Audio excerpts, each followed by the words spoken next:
Hello, everybody. It's Gareth here. This is the Somewhere on Earth podcast, and it's Tuesday, the 16th of January, 2024, as we record this from our studios here in London.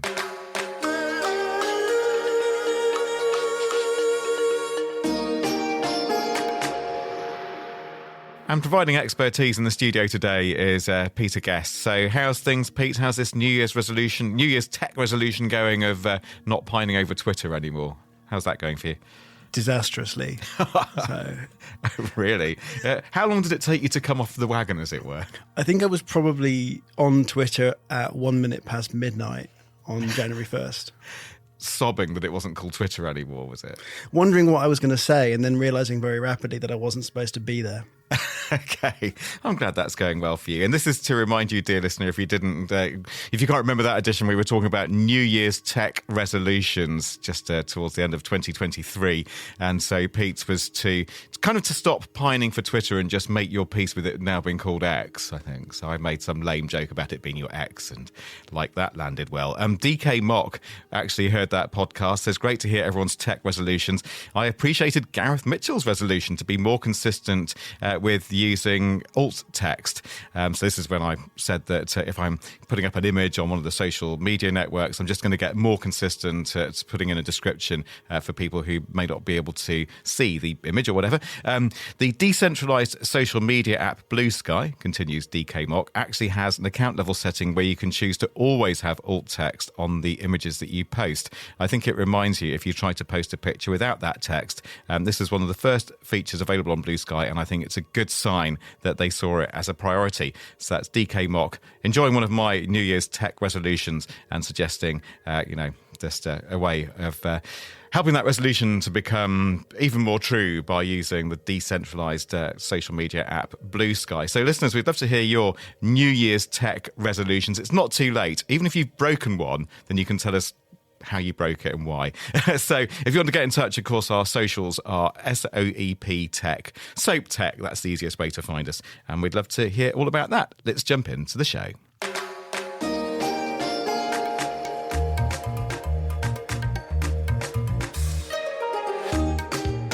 So in the podcast this time, two related topics: internet shutdowns and disinformation. An annual report just out shines a light on where and how citizens have been deprived of connectivity this year.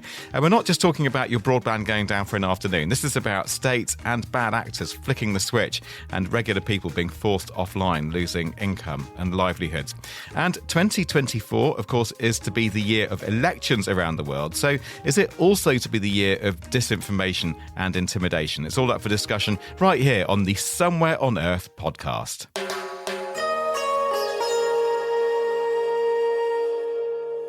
All right, then. So we're going to start off by talking about two numbers. That's right. This show has been brought to you by the numbers 9 and billion. Yes, $9 billion. That's the total cost of all internet shutdowns around the world. That figure and others come in the latest Cost of Internet Shutdowns report from Top 10 VPN. And here are some other quick stats from that report. 196 major self-imposed internet blackouts happened in 25 countries over the last year, impacting nearly 750 million people. On the naughty step this year especially are Russia, Ethiopia and Iran. Half the outages were linked to additional human rights abuses. Well, Samuel Woodhams is digital rights lead at Top 10 VPN, and he's one of the authors of this report and probably quite relieved to get this year's out of the door as well. Then, Sam, welcome to the podcast. Thanks for having me. All righty. So I gave one caveat in that introduction about the kind of shutdown that we're talking about here. So this is self-imposed. So just fill out what we mean by a self-imposed shutdown. Yeah, so we look at any self-imposed, that means by the government onto its own people. So it excludes things like the cyber attack that recently occurred in Ukraine and also the infrastructural damage occurring in Gaza that has led to telecommunications blackouts. Within that, we look at major internet restrictions, so that is that cover a large area of land. And within that, there are around 3 different types of restrictions. So we look at social media shutdowns, where major social media platforms have been restricted. We look at internet blackouts, where the internet is entirely inaccessible.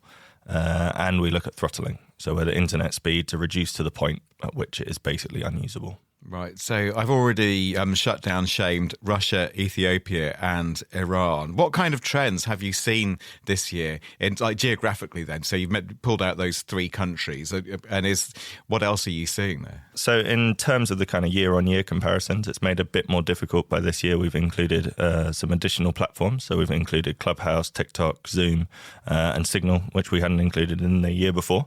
But once they're excluded, there have been more shutdowns in the last 12 months, 196 versus 114. But the cost is down around 60%. And a major reason for that is we got to the point with some of the restrictions where they've basically become permanent. You know, the social media restrictions in Russia, we decided that after 365 days to stop calculating the economic impact of that. With the basis being that we think a lot of people will either be able to get past those blocks by now or will be using, other platforms. Right, okay. So it's almost that you're looking at new shutdowns and counting those into the cost then. Yeah, exactly.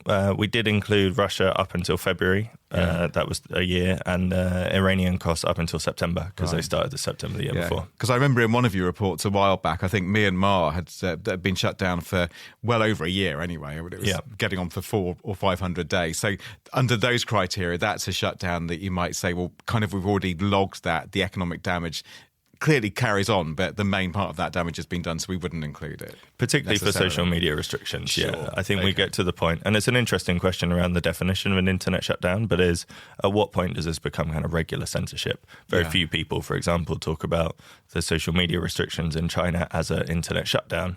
And if we were to, it would go back many years and would have this huge dollar figure amount associated with it. I see that, even setting out what the criteria are for a shutdown, that probably takes an awful lot of hours in the office discussing that before you even start putting the report together. So, Pete, then what do you make of what you've been seeing and reading and hearing? I mean, I think it's always really good, really interesting to put an economic figure on these shutdowns, which we sort of see through a political lens. But it's something I've been thinking about quite a lot on this. So I've covered shutdowns for years, but really started with the Egyptian protests during what we now call the Arab Spring and the internet shutdowns there, and following that through all the way up to Myanmar a couple of years ago. And there's something that I think about when we talk about the cost, which goes beyond that dollar figure, which is this intangible kind of corrosive effect on society, but on particularly the kind of economic actors in society who are going to make the most use of the internet. And I think it's striking to me, both of those shutdowns, Myanmar and Egypt, conversations I had with people on the ground then, often you're talking to people who are working in or aspiring to work in tech. In both countries, you had this kind of growing tech industry, tech media, no nexus that was liberal and was exciting and was the place you wanted to be and connected you to the global economy. And when you shut down the internet, and then when you keep shutting down the internet, you take that future away from people. And so they leave. And so there's a I'm not sure how we'd measure it necessarily, but there is definitely an effect in both of those countries where you see those kind of young, bright, connected global people seeing the shutdown, seeing that their future disappearing and leave. Absolutely. And again, it's probably a difficult thing to quantify, isn't it, Sam? But what Pete's raising our attention to here is just how wide-ranging the economic impact is. Presumably a little bit like being in a country, given how pervasive the internet is in many places now, I'd say go so far as to say in most places, it's as crazy really to shut down the internet as it is just to close down the water supply or the electricity supply. It's critical infrastructure. You close it down. I'm telling you as if you don't know this. I'm going to turn this into a question at some point. But clearly, just gauging economic impact. And as Pete said, you lose half your young, bright workforce. That's not good for business, not good for GDP. Yeah, I think those things are really interesting. The long-term damage that these restrictions have. We know that over time, digital economies suffer. There's also a genuine issue of a loss of foreign direct investment. So there's kind of a loss in the trust of a digital economy and an economy more broadly. It's really, really hard to calculate those things. And I think that's why we're quite happy to say that our estimates are conservative. And actually, alongside that, there are these kind of the informal economies that social media platforms in particular allow and kind of really cultivate in a lot of countries. This could be single parents running a local business and using Instagram to kind of supplement their income. When a government restricts access for an entire year, There are reports, particularly in Iran, where local businesses are losing up to 70 to 90% of their revenue because the platforms don't exist, and there's nowhere else really in Iran specifically where they can turn. Yeah, people running whole businesses on WhatsApp, for instance. So, it's a really big deal. You can't even bill your clients. And, so at that micro business level, and then that scales up. Yeah, exactly. So is there, probably out of many things, but is there anything that's especially surprised you in compiling the report this year? Or is it a bit kind of like last year's report, just, plug in slightly different figures and it's the same picture? Or are you seeing differences and trends? There's definitely been an increase in the number of countries that are implementing shutdowns, and that's a big concern. It's up to 25 this year. It was 23 the year before, and Kenya was a big notable kind of addition to the list with the exams. And actually exams generally were this really kind of big topic over the last year. Iraq shut down the internet the most number of times, so around 60 times, I think. Yeah. And India has form on this as well, doesn't it? And for people thinking exams does not compute, what are you talking about here then? Is this to stop cheating in exams? Yeah, exactly. So the idea is, particularly when they're national tests that may be held at different times, the government will look to, in India it's often regional, and in some countries the whole state will shut down the internet for the duration of the exam, and that can often be for an entire day, if these tests are being carried out at different times in different places. Disproportionate seems an understatement. It does seem a bit of an understatement, because I'm trying to work that. Is this because people are doing these tests and exams at home? They're not under what you might call exam conditions, because otherwise couldn't they just say, leave your devices in the locker outside? Am I just missing the meeting here or something? I think there are genuine concerns around kind of cheating, and there are organised, often criminal kind of gangs involved in these cheating scams. And, these tests are really important and very, very significant. It's not just for university, it's also for public positions. So from professors to government jobs. So we understand that these exams are important, and cheating is a significant problem. But to stop, say, online banking transactions for the whole country, maybe slightly over the top. Yeah. So, Pete, how does this reflect what you've seen on your many travels around the world, where you've presumably had to use VPNs, which I know Sam knows all about, or other means of getting around them? What does it look like for you? I know you're not, like, say, a struggling business owner trying to eke out a living on WhatsApp, but nonetheless, you're a journalist trying to do your job. And have you experienced shutdowns firsthand? Definitely. I've been in places where you've had to take some creative measures in order to get on the internet and get messages out and keep your data secure. I think my reflection on what we just talked about is I'm always interested in the excuses that governments give to justify their shutdowns. And often they seem on the surface level to make sense. I think it's interesting. We talk about cheating and corruption. We talk about restoring order. And generally speaking, the result is the opposite. If you want to talk about cutting, for example, cutting off the internet to reduce the amount of corruption and cheating, well, you're probably forcing people into a cash economy or a black market. If you're talking about restoring order and shutting people's communications off, what you're actually doing is creating a darkness in which people, terrible things can happen, and we've seen that happen over and over again. If you talk about stopping misinformation, often what it means is you're taking the monopoly of the misinformation by cutting people off so they've only got the radio in your TV station.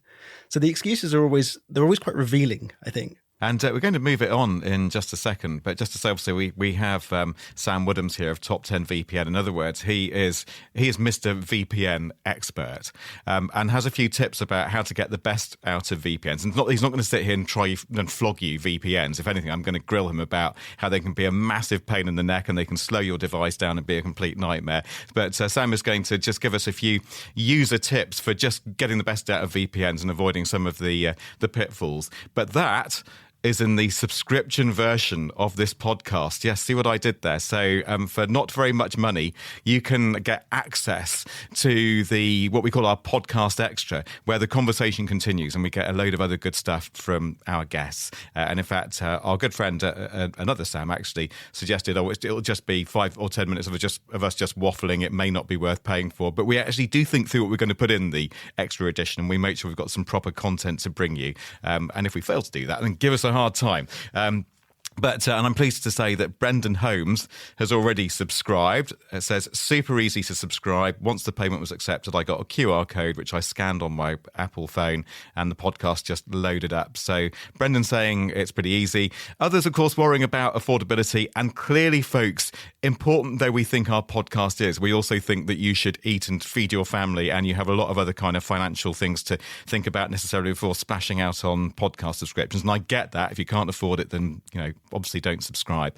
But we're obviously very happy when people do. If you're wondering how to do it, this is going to sound a little bit clunky, but the best way of finding our subscription is to go to Buzzsprout, and because that's the hosting platform that we use for this podcast. So if you just Google Buzzsprout Somewhere on Earth podcast, it'll take you to a page which about halfway down it just has a kind of big black banner with a subscription button on it, and do it. So I know it's a bit clunky telling you to Google something, but anyway, that's how you'll do it, and you'll follow people like Brendan who have already given it a crack, and you'll get some top tips from Sam, and I'm sure some amazing insights from Pete as well here in the studio. Now then, it's an election year coming up, and while I'm pointing at you here, Sam, of course that has implications for shutdowns as well. Do we tend to see a lot of shutdowns or, just controlling of information as around election times in different countries? Yeah, definitely. It's been one of the kind of most consistent triggers for shutdown since we started looking at this 5 years ago. And often in kind of repeatedly in the same countries. It may be around national elections. It may be before the election to try and prevent kind of opposition parties and leaders kind of gaining traction. But it's a definite flashpoint. And with so many ahead, we're quite concerned about the number of shutdowns we may see this year. I kind of echo your concern, because of course this is going to be a very big year for elections, but of course that's very different from saying it's going to be a great year for democracy and freedom of choice and people being able to exercise their democratic right. More than 2 billion people technically have the right to vote in this year's various elections around the world.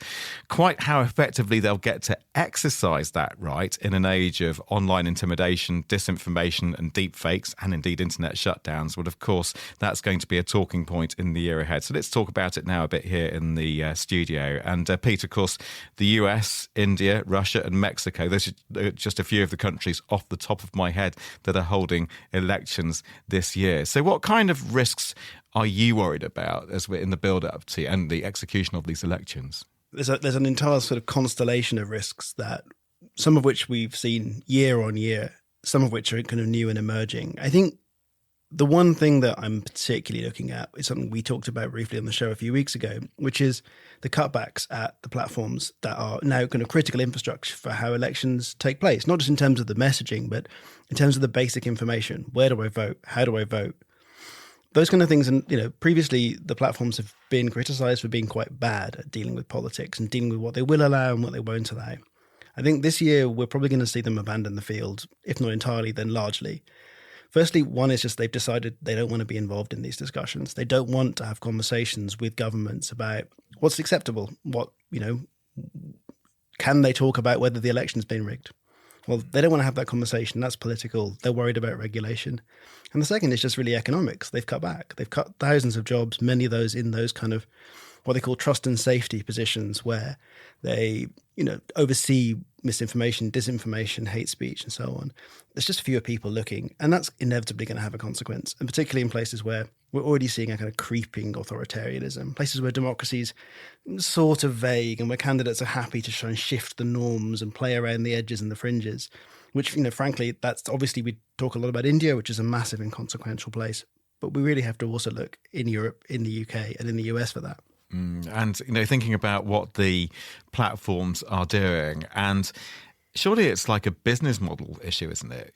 So if you're running a big social media platform and the way that your platform makes money is from clicks and shares and likes and activity, then you're going to get a whole load of that in the heat around election times. And then you look at, well, what might be a drag on the business here? Well, these compliance teams, and these trust and safety teams, they're a drag on the business financially. You can kind of see how the business model is not exactly primed for, shall we say, free and fair social media against what may be less free and less fair elections. Absolutely. And I think quite often you can see inside the company and they think, well, we're going to get damned for the things that we do, but not for the things that we don't do. But actually, when you're a platform of the scale of some of these companies we're talking about, the things that they don't do are as consequential. And the other side is this algorithm. You talk about it a little there. I think you have to remember that algorithms tend to reward extremes of emotion, right? The more engagement something gets, the better it is for the business, the more it appears in people's feeds, the more real it also starts to seem to real people. And what that does is it sort of shifts the window, the Overton window, they say in the States, of what is a kind of norm, and what is the kind of center of our discussion. And we've seen that happen a lot in the last few years. And I think of it as the kind of conspiracization of politics, because if you are a populist, if you're looking around for a message that might land, that will do well online and maybe in real life, you maybe lean towards things that people are talking about that are getting engagement. And some of those things aren't necessarily sane. Okay, or particularly sexy or shareable, so a rational economic plan to create more growth in the economy that ultimately could create more jobs and you'd think would be a good news story and quite shareable. That's rather dry compared to, hey, all our opponents are crooks, you should ignore them, you should come with us, and those very simple, what we might call in the UK that kind of dog whistle style politics. I think there's dog whistles, but I think there's also, we often think about these in very straightforward terms of like disinformation, misinformation, a lie about a political candidate. I'll undermine this candidate, I'll push my candidate. And I think that's definitely part of what goes on in the kind of disinformation space, but it's not always designed so obviously to shift your vote. Quite often the idea is just to create a sense of chaos. Because chaos is actually quite good for some actors in politics. It's good for more extreme parties. It's good for people who want to mess with your electoral system from the outside.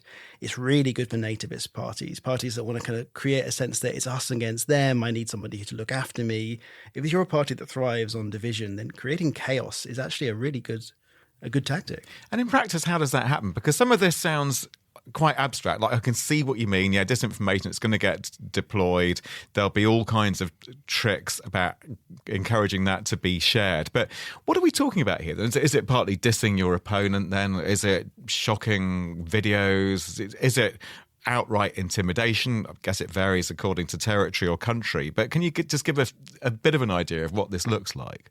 Well, a really good and quite scary thing that we look at quite a lot when we're looking at kind of conspiracy theories and their intersection with mainstream politics is the kind of meta-narratives, right? And one that you see a lot that you can see in things like QAnon, which we can go into the specifics of, but is mad. You can look at it in kind of some of these post-pandemic theories around lockdowns and vaccine mind control and 5G towers and these things. And what underpins that is this idea that there's this secret cabal of elite people hiding behind the scenes, pulling the strings of our lives. It's got all sorts of long-running roots in kind of racist conspiracy theories and anti-Semitism and so on. But the idea, if you kind of push this idea that behind the scenes somebody is pulling the strings, what you're hearing about this policy on green, reducing traffic isn't really about reducing traffic. It's about controlling your movements. It's maybe a communist. It drips at the back of your mind that maybe things aren't as they seem. And so maybe voting isn't even worth doing in the first place. And it just undermines your sense of what's sane and what's real and what's normal and changes the way that you think about the world and interact with it and then the way that you vote. And especially at a time when there's a lot of economic disruption around the world and cost of living crises breaking out all over the place. So people are quite increasingly sad, they're desperate, they're angry, you want the scapegoat, and a conspiracy theory comes along blaming it all on the deep state, and people may be receptive. So exactly so. Yeah. And then the last point to make on it is really around Gen AI, which, we've talked a lot about it again all over the tech industry. And people are very worried about the idea that generative AI and deepfakes are going to come along and suddenly we'll see a speech by the Prime Minister or the President and it'll change on.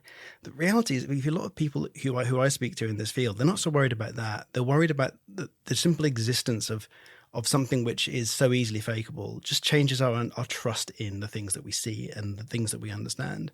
When you erode the common understanding of what the truth is, if I do catch somebody saying something shocking, they can say, oh, well, that's a deep fake. the idea of the truth has somewhat been eroded, and then we all just don't have the same common ground on which we're working on and thinking and interacting with our politics on. It undermines the foundations, really, of democracy. Wow. Okay. Well, Pete, we'll leave it there. We don't call you our cheerful correspondent for nothing, do we?